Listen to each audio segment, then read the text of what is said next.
함께 합독합니다. 시작. 성소의 휘장이 한가운데가 찢어지더라. 예수께서 큰 소리로 불러 이르시되 아버지 내 영혼을 아버지 손에 부탁하나이다 하고 이 말씀을 하신 후 숨지니라. 아멘. 감사합니다. 자리에 앉아 주십시오. 오늘은 이제 마지막 가상칠언의 마지막 제7언 내 영혼을 아버지 손에 부탁하나이다. 마지막 가상칠언의 메시지를 함께 나누겠습니다. 그 전에 한번 가상칠언이 제1언부터 7언까지 어떤 말씀이었나 한번 상기해 볼 필요가 있을 것 같아요. 우리 한번 PPT를 보면서 제1언부터 7언까지 함께 읽어봅시다. 시작. 아버지여 저희를 사하여 주옵소서. 내가 나와 함께 낙원에 있으리라. 여자여 보소서 아들이니이다. 엘리 엘리 라마 사박다니. 내가 목마르다. 다 이루었다. 내 영혼을 아버지 손에 부탁하나이다. 주님께서는 구속사를 이루기 위해서 이 땅 가운데 예수님을 보내주셨어요. 그리고 그 예수님께 우리의 죄를 전가시키심으로 우리의 죄를 깨끗하게 하시고 대신 예수님이 우리의 죄를 지셨기 때문에 죄의 삭슨 사망, 하나님 아버지에게 죄를 지었던 그 모든 것은 죽음의 형벌이 있기 때문에 예수님은 죽으실 수밖에 없었어요. 그러나 예수님은 죄가 있으신 분이 아니라 죄가 없으신 가장 완벽한 인간이셨고 또한 하나님이셨습니다. 그런 예수님이 십자가상에서 죽으심으로 말미암아 우리의 죄는 말끔히 씻어졌습니다. 또한 예수님께서 십자가에 죽으시고 3일 만에 부활하심으로 모든 어둠의 권세, 죽음의 권세를 이기셨습니다. 그리고 그 부활 사건을 믿는 우리에게 믿으면 주어지는 구원의 은총이 주어졌어요. 오늘도 이 가상칠언의 마지막 제7언을 통해서 우리가 믿음으로 예수 그리스도의 구속의 은혜가 믿어지길 소망합니다. 오늘도 은혜 가운데 내가 아멘으로서 예수 그리스도께서 이루신 구원이 나의 구원됨을 믿으시기를 바랍니다. 여러분 오늘 이 말씀을 보면요, 아버지, 우리 본문에 보면은 아버지 내 영혼을 아버지 손에 부탁합니다 라는 말씀을 마지막으로 하시고 숨 쉬셨어요.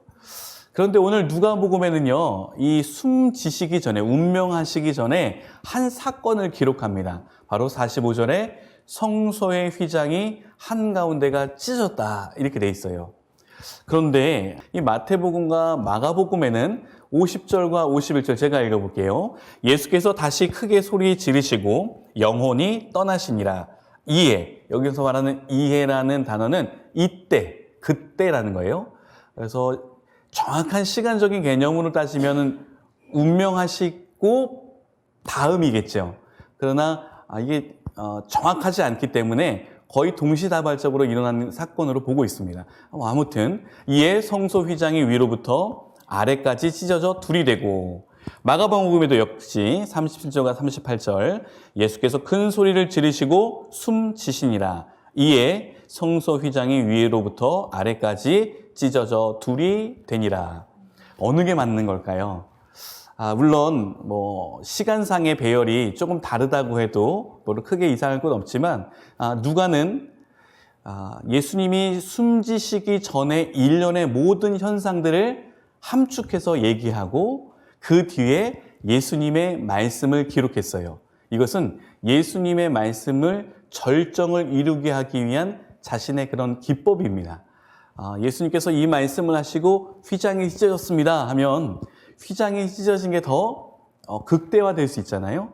그래서 누가는 예수님의 말씀을 좀 더 강조하고 싶기 때문에 앞에 있는 현상들을 먼저 기록하고 그 다음에 예수님의 말씀을 기록했어요. 그러나 시간 순서를 보면은 예수님이 운명하신 그때에 바로 휘장이 찢어진 것을 우리는 알 수 있습니다. 그러나 동시적으로 일어난 이 사건은 오늘 우리에게 굉장한 큰 의미를 줍니다. 첫 번째, 우리가 지금 읽었던 마지막 7언, 아버지, 제 영혼을 아버지께 부탁합니다. 그런데 그 앞에 큰 소리를 지르셨다 그랬어요. 여러분, 우리가 가상칠언 가운데 주님께서 큰 소리를 지르시면서 말씀하실 때는 어떤 의미가 있었죠? 물론 고통의 극대화된 고통 가운데 부르짖음일 수도 있으나, 오늘과 같은 경우에는 그때 당시 골고다 언덕 이 십자가 사형틀의 주위에 있었던 많은 사람들에게 들리게 하기 위한 예수님의 의도지요. 그렇다면 주님께서는 왜 그 사람들에게 아버지 하나님이죠. 아버지 하나님, 제 영혼을 하나님 아버지께 부탁합니다 라는 것을 왜 사람들에게 들려줘야 했을까? 여기에는요, 이런 의미가 있습니다. 첫 번째는요, 여러분, 우리 가상철연에 보면 나의 하나님 어찌하여 나를 버리셨나이까, 이런 말씀이 있었어요. 기억나시나요? 엘리 엘리 라마 사박다니. 여기서는 하나님 아버지가 아들 예수 그리스도의 고통에 응답하지 않으세요. 그러니까 처절히 홀로 고독과 싸우고 있는 예수님의 모습을 보고 있지요. 그래서 왠지 이 사운을 보면, 엘리 엘리 라마 사박다니를 들으면 하나님 아버지와 아들 대신 독생자이신 예수 그리스도의 관계가 끊어져 있는 것처럼 보여요. 너가 아픈 거 나는 전혀 상관하지 않을 거야 라는 모습이 보여요. 근데 오늘 마지막 7월에는 다시금 예수님이 하나님을 향해 아버지라고 부릅니다. 다시 말하면 관계의 회복, 하나님 아버지와 예수 그리스도의 관계가 온전히 회복되었음을 나타내요. 두 번째, 오늘 우리가 읽었던 본문은 시편 31편 5절에 있는 내용을 주님께서 인용하신 거예요. 시편에 있는 내용을 인용하여 그 말씀을 선포하셨어요. 그렇다면 여러분, 이 구약에 있는 내용들을 인용하셨다는 것은 어떤 의미가 있었죠? 구약에서 예언한 메시아가 바로 나다, 이거잖아요. 기억하셔야 됩니다, 여러분. 왜 예수님께서는 자꾸 구약에 있는 내용들을 말씀하시며 구약에 있는 그 메시아적 예언 기록들을 선포하시면서 내가 이것을 이루러 왔다, 다 이루었다, 이 표현은 어떤 표현이라고요? 구약에서 예언한 앞으로 장차올 메시아가 바로 나다, 이것을 각인시키고 이해시키고 증명시키기 위해서예요. 마찬가지로 예수님께서 시편 31편 5절에 있는 내용을 인용하신 것은 첫 번째는 구약에 있는 메시아가 바로 나라는 것을 증명하기 위해서예요. 두 번째, 이 시편 31편은요, 의인이 까닭없는 고난 가운데 고통받고 있을 때 그 의인이 하나님께 드리는 탄식 기도예요. 주님, 저 좀 도와주십시오. 제가 지금 고통당하는 건 제가 잘못해서가 아니라 상대방이 저를 의도적으로 해하기 위하여 저들의 감정 가운데 시기와 질투가 가득하여 저를 까닭없이 죽이는 겁니다. 주님, 저를 도와주셔야 됩니다라는 탄식 기도예요. 그렇다면 예수님께서 오늘 시편 31편 5절에 있는 이 기도의 탄식시를 인용하신 것은 어떤 의미가 있을까요? 의인의 죽음을 알리는 거겠죠. 예수님은 죄가 없다는 것을 말씀하시는 거예요. 우리 한번 시편 31편 5절을 같이 읽어보겠습니다. 시작. 내가 나의 영을 주의 손에 부탁하나이다. 주의 하나님 여호와여 나를 속량하셨나이다. 아멘. 여러분, 이 기도문은요, 예수님만 했던 것은 아니고 당시 유대인들이 잠들기 전에 혹은 임종 전에 이 시편 31편 5절을 기도처럼 했다고 해요. 오늘 잠이 들 때 내일 내가 깰 수 있을까 없을까를 담보할 수 없어요. 여러분 어떻습니까? 우리가 오늘 일과를 마치고 잠자리에 들 때 내일 눈을 떠 내일도 오늘과 같은 활기찬 하루가 담보될 것이라고 여러분은 확신하시나요? 그 다음에 여러분, 이 유대인들이 밤 잠자기 전에 이 기도 시편 31편 5절을 했던 기도의 이유가 무엇일까요? 불안과 죽음에 대한 불안과 공포에 대한 확신을 얻기 때문이에요. 그렇다면 예수님께서 오늘 이 말씀을 하셨다는 것은 어떤 의미가 있을까요? 바로 하나님 아버지에 대한 강력한 신뢰를 바탕으로 기도하는 거예요. 오늘 내 영혼이 코끝에 호흡이 멈는 순간 내 영혼은 주님께로 인도되어 주님이 나를 완벽하게 보호해 주실 거라는 확신이죠. 우리가 읽었던 이 본문의 이 부탁이라는 이 히브리어를요, 살펴보면요, 이 히브리어가 갖는 특징이 있어요. 부탁한다는 히브리어. 이 부탁한다는 이 히브리어를 직역하게 되면 아주 강력한 권위나 권능으로 어떠한 대상을 보호하고 감찰한다는 의미가 있어요. 다시 한번요. 주님, 제가 제 영혼을 주님께 부탁합니다 라고 했을 땐 단순히 청유형으로 아유 참 잘 좀 봐주십시오 이런 의미가 아니라 이 부탁한다는 것은 법적인 용어와 상업적인 용어가 같이 동반된 의미로서 내가 오늘 저 사람을 내가 갖고 있는 최대한의 힘으로 보호해 주겠다. 법정에서 증인을 보호하는 것과 같아요. 그리고 상업적으로는요. 내가 갖고 있는 돈을 누군가에게 맡길 때 우리 은행에 예금하잖아요. 예금할 때 만약에 은행을 믿지 못한다면 내 돈을 맡길 수 있나요? 없어요. 그렇잖아요, 여러분. 여러분이 왜 은행에 여러분의 돈을 예금하시죠? 저에게 예금하지 않고요?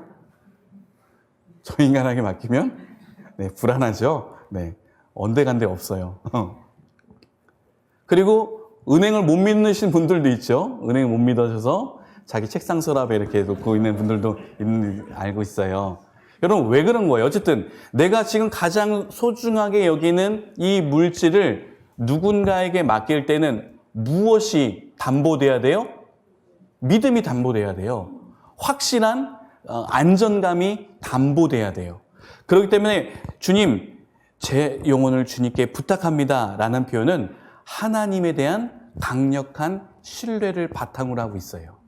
그러니까 예수님께서 십자가상에서 이 외침, 마지막 외침은 하나님 아버지께서 우리의 영혼을 하나님이 갖고 계시는 그 권능으로 완벽하게 보호해 주신다는 믿음이 있어요.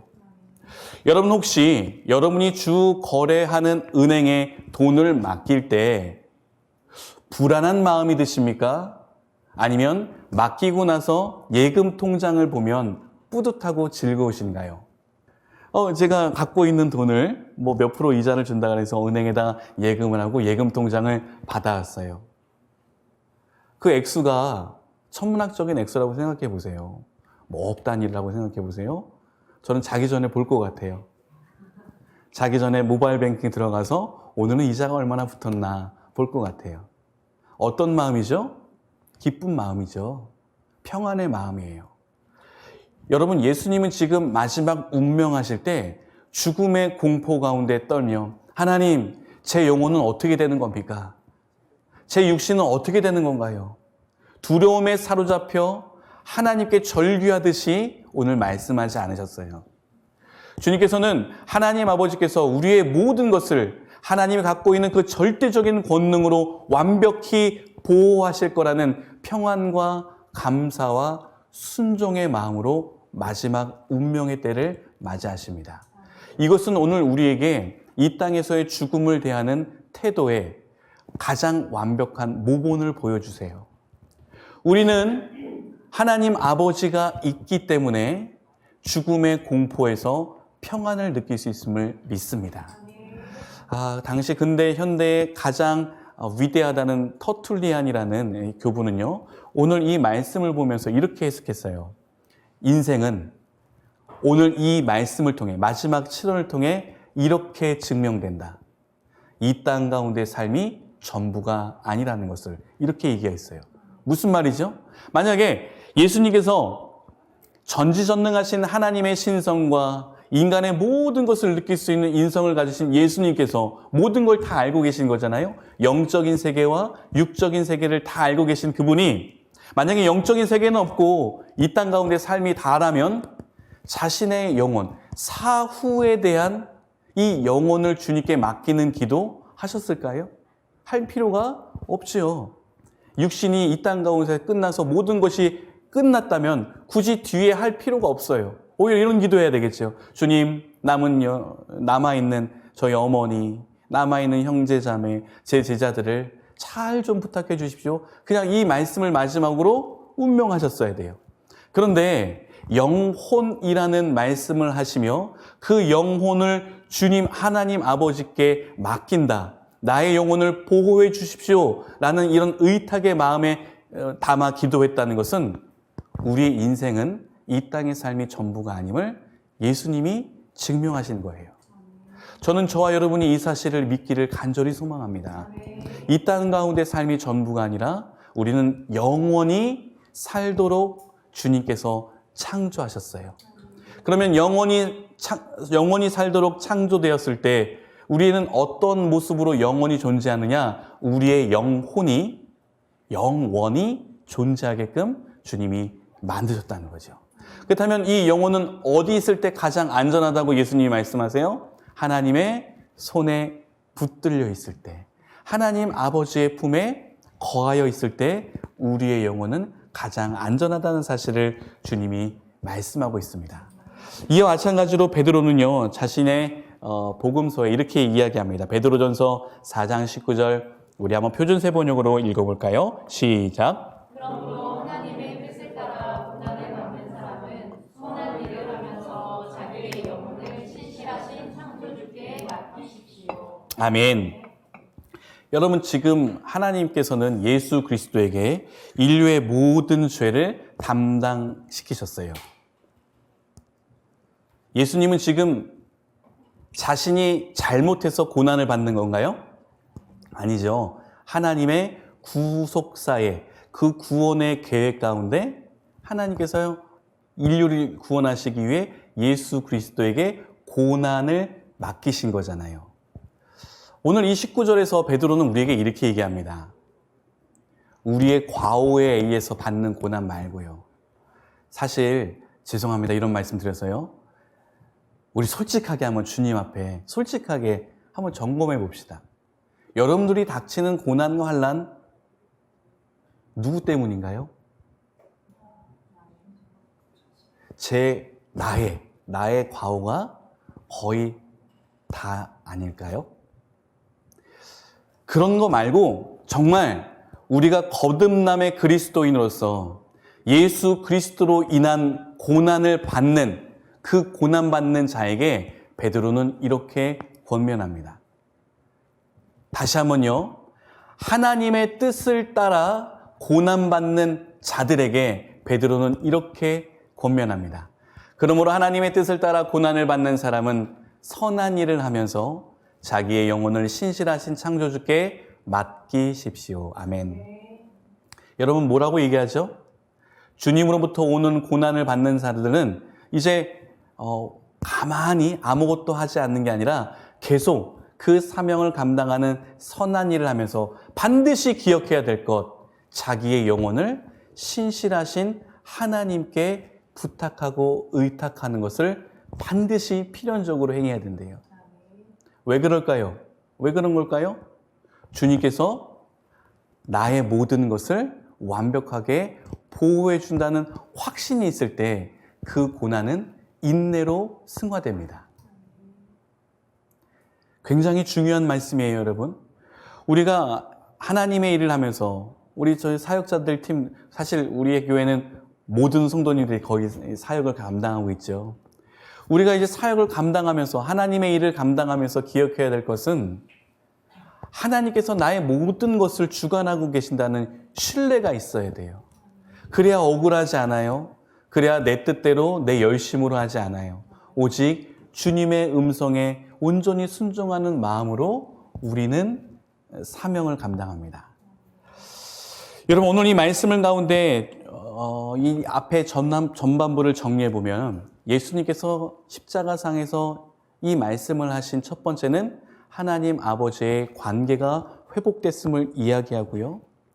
또한 하나님 아버지께서 예수 그리스도를 통해서 이 십자가의 구속을 이루신다는 증명을 하시는 거예요. 우리가 인간적인 눈으로 보면 그때 당시 주전 1세기 로마라는 그 지역의 일대에 이 로마 정권에 반항하는 하나님을 믿는 나사렛의 예수라는 사람이 민족적 봉기를 일으켜서 그 로마 정권에 대항하다가 처절하게 죽음을 맞은 사람들이 역사를 이끌어서 예수를 죽인 사건으로 볼 수 있어요. 세상 사람들은. 근데 우리 믿는 사람들은 이 사건을 어떻게 보죠? 하나님이 행하신 일이라고 보죠. 사람들에 의해서 예수를 죽인 게 아니라 태초부터 주님께서는, 하나님 아버지께서는 인류를 구원하시기 위한 예수 그리스도의 그 십자가의 대속을 계획하셨다는 거예요. 그래서 이 7호는 하나님께서 구속을 이루기 위해 예수 그리스도를 십자가에 못 박히심을 증명하신 거예요. 여러분, 두 번째는 뭐죠? 하나님 아버지와 예수 그리스도의 관계가 회복됐음을 7원을 통해 증명했고요. 두 번째는 뭐죠? 하나님께서 우리의 영혼을 완벽하게 보호하신다는, 즉 다시 말하면 지상에서의 세계가 끝나고 이제 영혼의 세계가 시작되었음을 알리는 거예요. 놀라운 얘기하죠. 그리고 그 시작되는 영혼의 세계에서 우리 그리스도인들은 두려워하지 않을 수 있는 이유가 있어요. 왜요? 내 영혼을 주님께 맡긴다는 강력한 신뢰의 기도가 있기 때문이죠.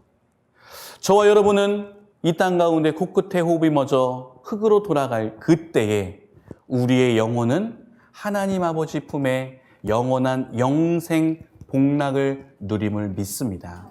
제가 지난 금요일 날 요한계시록을 설교하면서 그때 당시 함께 예배드렸던 분들에게 이렇게 도전했어요. 여러분, 물론 우리의 이 현재의 삶이 지긋지긋하고 강팍하죠.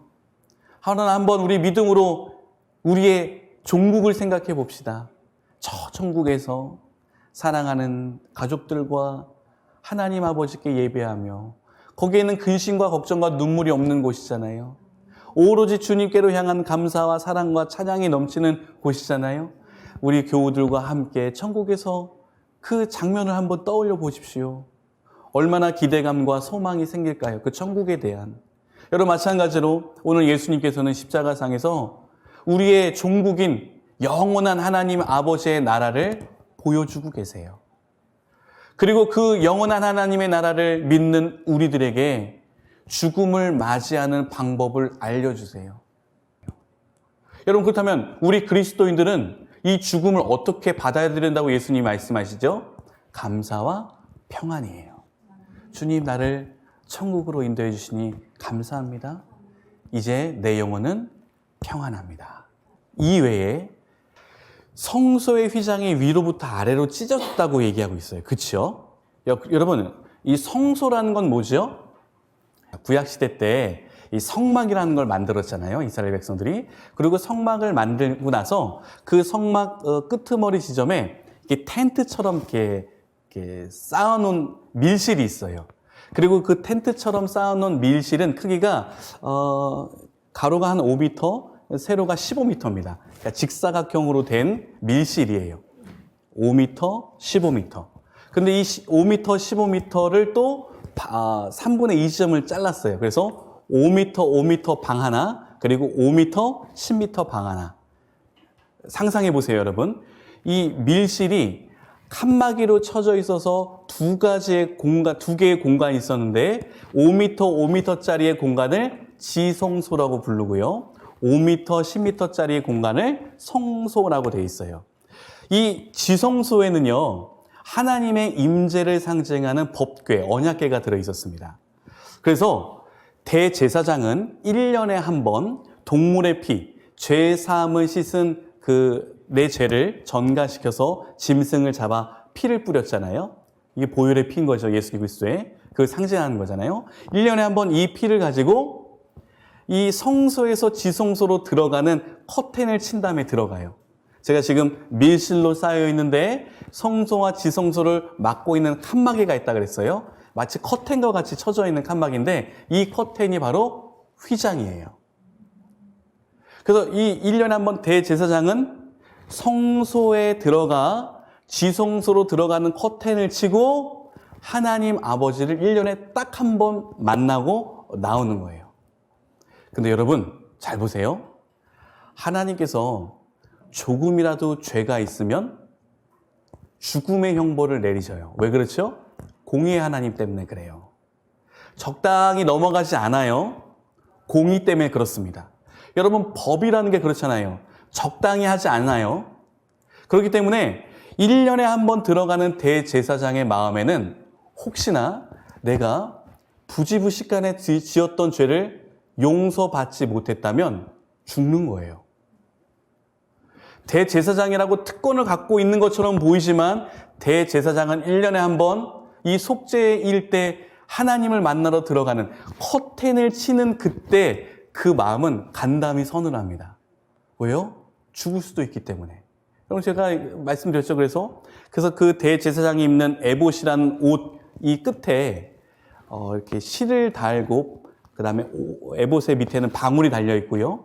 그 다음에 대제사장의 발목에는 끈으로 묶어가지고 이렇게 길게 늘어뜨려 있어요. 무슨 의미죠?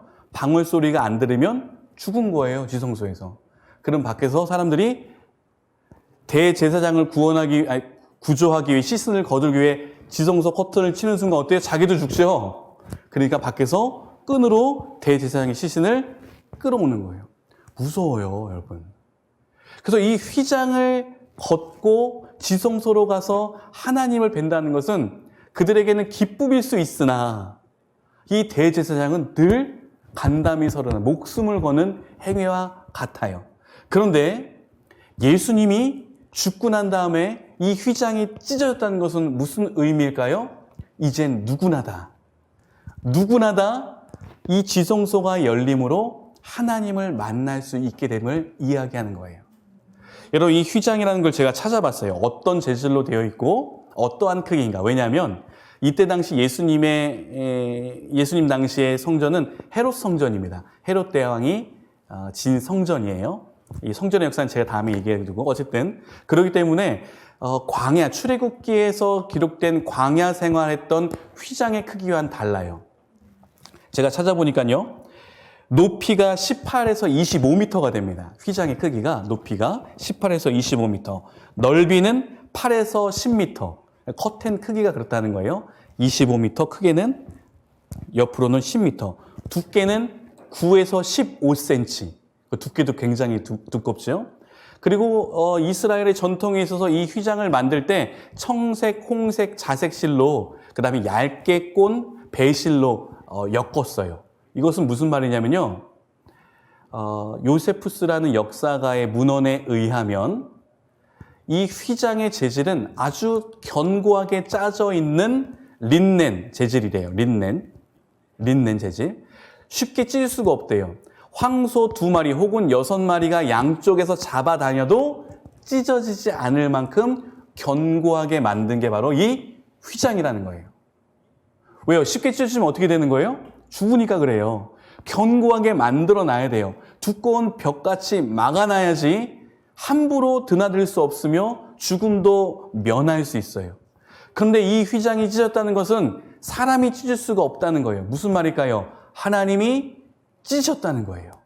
그리고 위에서부터 아래까지. 여러분, 사람이 찢었다면 밑에서부터 찢어야 되겠죠. 그 당시에 어떻게 25m까지 올라가가지고 위에서 막 찢겠습니까? 불가능하잖아요. 그래서 이 두껍고 크고 견고한 휘장이 위에서부터 아래로라고 기록되어 있죠. 이것은 하나님이 찢으셨다는 거예요. 이젠 필요가 없다는 거죠, 휘장이. 왜 필요가 없어요? 예수 그리스도의 죽음으로 인하여 우리의 죄가 말끔히 씻어졌기 때문에 이젠 누구나 다 하나님 아버지를 볼 수 있다는 사실이에요. 은혜입니다, 은혜. 우리의 영혼이 가장 만족할 때가, 어거스틴이 이렇게 얘기했어요. 우리의 영혼이 가장 안전하고 만족할 때는 하나님을 볼 때이다. 많은 사람들이 하나님을 향하여 서지 않고 하나님을 내 믿음 없는 눈 가운데 가려졌기 때문에 죄를 지며 세상의 향락에 빠진다고 어거스틴 얘기했어요. 그래서 믿는 신자들에게 있어서 성화의 과정에 가장 필요한 것은 날마다 하나님을 바라보는 것이다. 이렇게 얘기했어요.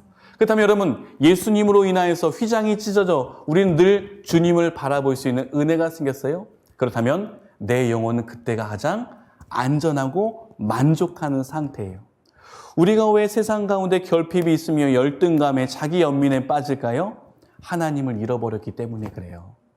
내 영혼이 하나님을 떠났기 때문이라는 것이죠. 그렇다면 여러분, 휘장이 찢었다는 것은 이제 하나님 아버지를 날마다 은혜 가운데 바라보며 내 영혼의 만족을 누릴 수 있다는 것을 증명해요.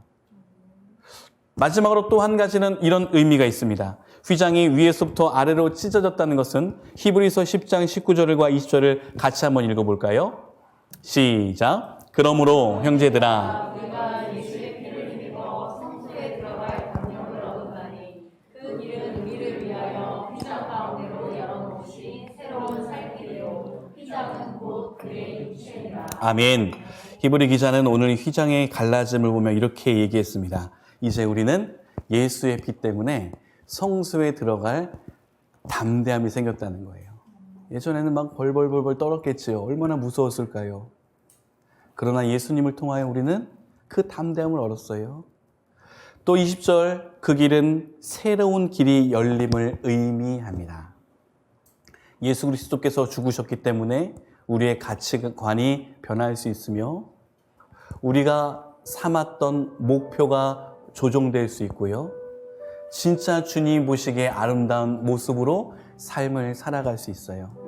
늘 거짓과 이율 배반적인 외식하는 모습으로 살아가는 우리들이 이젠 진솔한 삶을 살 수 있으며 또한 세상의 향락이 내 인생의 진짜 기쁨이라고 잘못 여겼던 그 가치관들이 변하여 주님께로부터 오는 기쁨이 참된 기쁨임을 누리기 때문에 새로운 인생의 지평이 열렸음을 의미합니다.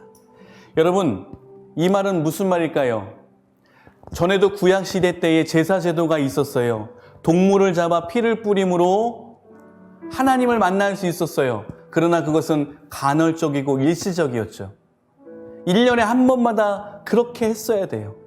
그런데 이 휘장이 완전히 찢어짐으로 이제 우리는 제사 지낼 필요가 없습니다.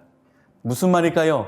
예수 그리스도께서 단번에 완벽한 제물이 되었음을 십자가상에서 증명하신 겁니다. 결론입니다. 여러분, 우리는 예수 그리스도의 피를 힘입어 그 믿음으로 말미암아 우리의 영혼이 천국으로 옮겨짐을 믿습니다. 또한 우리 삶 가운데 새로운 살 길이 열렸음을 믿습니다. 여러분, 주님 안에서 다시 한번 일어서 두 무릎을 일으켜 세워 다시 한번 주님과 함께 이 인생의 계획을, 이 드라마틱한 인생의 각본을 주님과 함께 써보십시오. 이제 내가 내 삶의 작가가 아니라 주님 손에 펜을 쥐어드리고 주님께 내 모든 걸 맡기고 주님이 써내려가는 그 드라마틱한 나의 인생을 순종으로 살아가기를 간절히 소망합니다. 그럴 때 우리의 영혼은 참된 평화가 깃들 것임을 믿습니다. 두 눈을 감아 볼까요?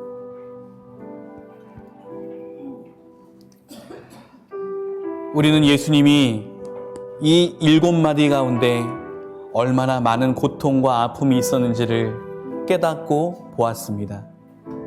그리고 이 마지막 실언을 하며 이제 모든 구호 속사의 순종 가운데 이제 내가 모든 것을 다 했으니 하나님, 내 모든 것이 주님께 이양됩니다라는 완벽한 임무를 수행한 예수님의 모습을 봅니다. 오늘 이 시간 우리 기도할 때 하나님, 주님 오시는 그날까지 내게 맡겨진 사명 감당하게 하시고 새로운 모습으로 새 삶을 살아가는 그리스도인 되게 하여 주시옵소서. 우리와 같은 마음으로 간절히 기도하며 나아가겠습니다. 결단합시다.